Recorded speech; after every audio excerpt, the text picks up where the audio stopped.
सरबराह सुन्नी इत्तेहाद council और PTI मुज़ाकराती committee के रुकन साहिबजादा हामिद रजा ने कहा है कि पार्लियामेंट की बालादस्ती पर एक साल के अंदर जितने धब्बे आए वो पाकिस्तान की पूरी पार्लिमानी तारीख में नहीं आए।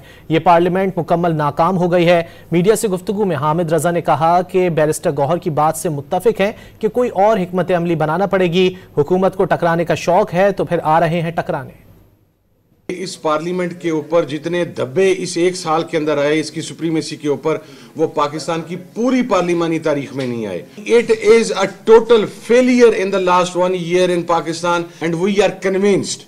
जो चेयरमैन बैरिस्टर गौहर साहब ने कहा कि इस पार्लिमान के अलावा अब लोगों को या हमें कोई और हिकमत अमली बनाना पड़ेगी, तो इसका मतलब आप खुद समझ लें कि फिर हम जैसों जो कि हार्ड लाइनर्स हैं या थोड़ा जरा सख्त जुबान इस्तेमाल कर लेते हैं, हमारा स्टांस क्या होगा। इस पार्लियामेंट के ऊपर जितने धब्बे इस एक साल के अंदर आए, इसकी सुप्रीमेसी के ऊपर, वो पाकिस्तान की पूरी पार्लिमानी तारीख में नहीं आए। It is a total failure in the last 1 year in Pakistan and we are convinced.